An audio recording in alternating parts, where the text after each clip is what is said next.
Bom dia, turma. Meu nome é José Labac, sou professor do Departamento de Sistemas Integrados da FEM.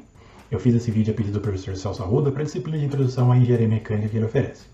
Nesse vídeo eu vou falar sobre o meu trabalho de pesquisa e sobre a disciplina que eu ofereço na graduação. A disciplina que eu ofereço na graduação é EM 406, Resistência dos Materiais 1. Em resistência dos materiais, a gente está interessado em entender o comportamento de estruturas em conjunto com o comportamento dos materiais de que elas são feitas. No contexto de estruturas deformáveis, a gente assume que as estruturas estão em equilíbrio estático, que quer dizer que as partes da estrutura não sofrem aceleração. A resultante das forças aplicadas e forças de reação é zero. Assim, com a análise do equilíbrio estático desses corpos deformáveis, a gente pode determinar os níveis de tensão máxima atuando na estrutura, que é a grandeza que, se passar de um certo limite, pode causar falha no material de que a estrutura é feita. Analisando o nível de tensão da estrutura, a gente pode entender se o material de que ela é feita vai sofrer falha, onde ocorreria falha, como é o tipo de falha que ocorreria e também o que pode ser feito para evitar isso. Entre as alternativas para evitar falha estão a modificação da geometria da estrutura, a seleção do material adequado e, em alguns casos, a redistribuição das forças aplicadas. Materiais diferentes falham de formas diferentes e por motivos diferentes. Mas mesmo que não haja falha, a gente também pode calcular quanto e como a estrutura vai se deformar devido a um certo estado de tensão.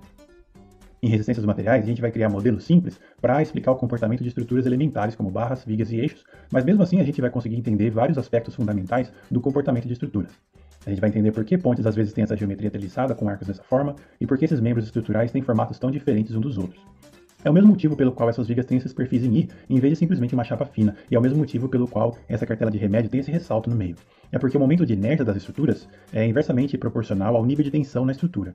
Quanto mais longe do centroide da estrutura a gente distribui o material disponível, maior o momento de inércia, menor o nível de tensão e menor a possibilidade de falha. Ainda falando sobre estruturas, a gente vai ver que certas geometrias são mais resistentes do que outras, como esse domo esférico, que é muito menos resistente do que esse outro domo em forma de catenária. Isso permite que o domo com geometria mais resistente possa ser construído com um material menos resistente. Esse domo esférico é feito de concreto, enquanto esse outro é feito de uma mistura de esterco e areia. E aí a gente vai chegar a comentar sobre técnicas modernas para determinar geometrias otimizadas para estruturas. Uma delas é a otimização topológica, que permite obter geometrias ótimas usando a mínima quantidade de material. O outro exemplo é a otimização por seleção natural. Essa é a geometria que a natureza encontrou ao longo de milhões de anos de evolução para satisfazer requisitos de projeto usando a mínima quantidade de material.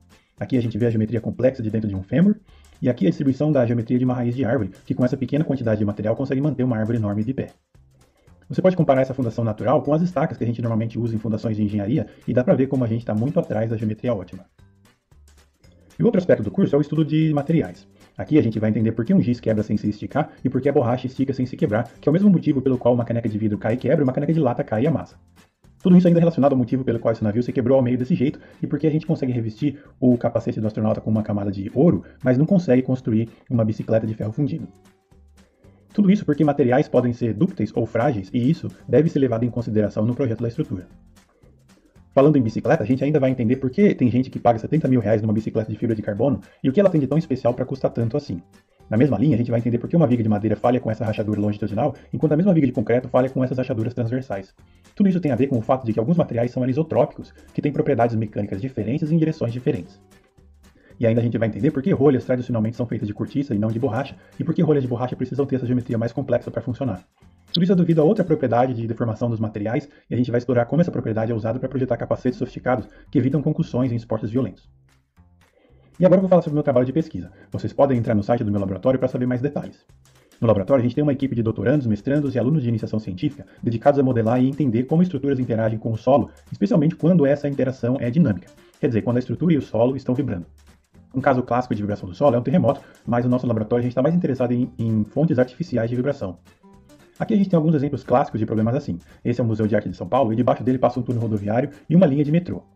Tanto os carros no túnel quanto o metrô geram vibração, que se propaga pelo solo e chega até o museu e pode perturbar alguma performance acontecendo lá dentro.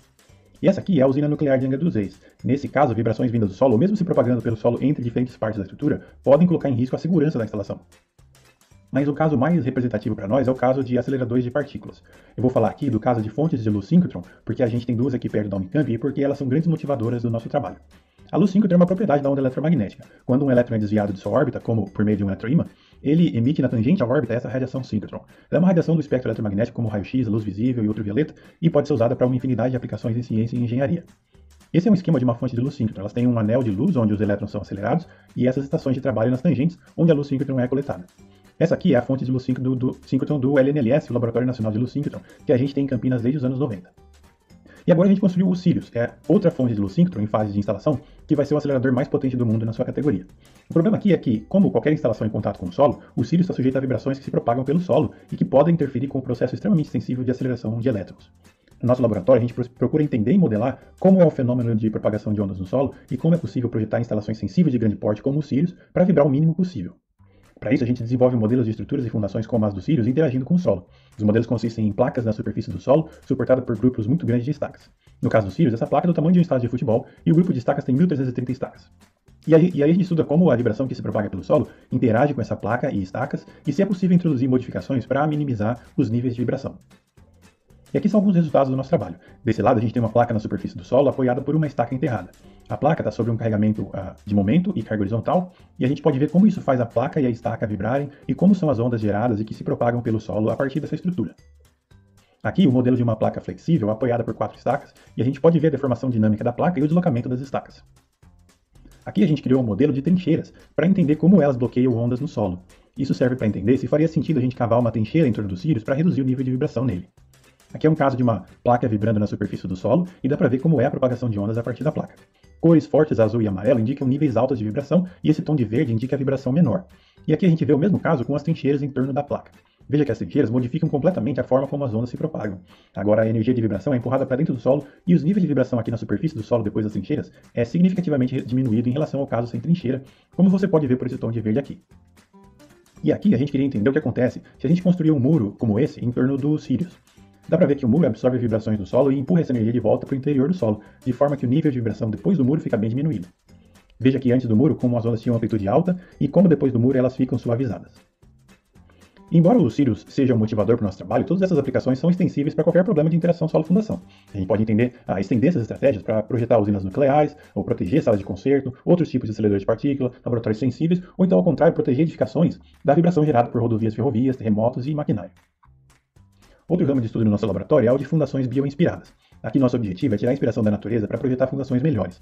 Exemplos de engenharia bioinspirada são o trem-bala, que tem perfil inspirado no bico do martim pescador, ou a roupa de natação da Speedo inspirada nas escamas do tubarão.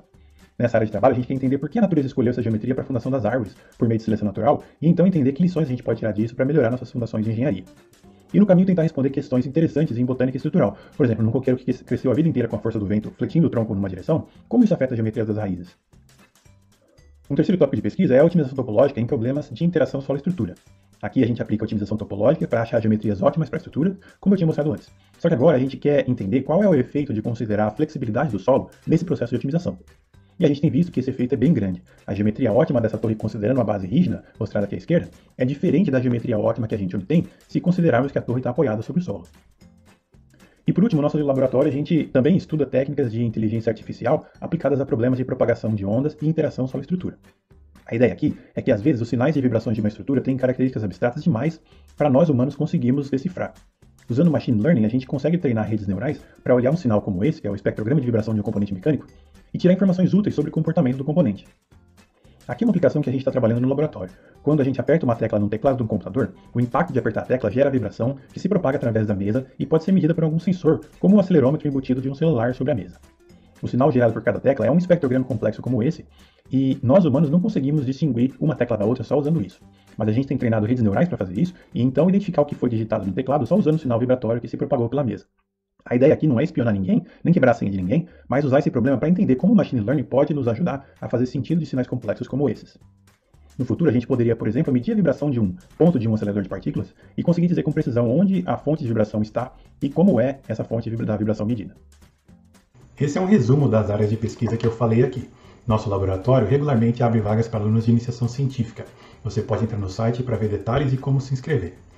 Bons estudos e a gente se vê em Resistência dos Materiais 1.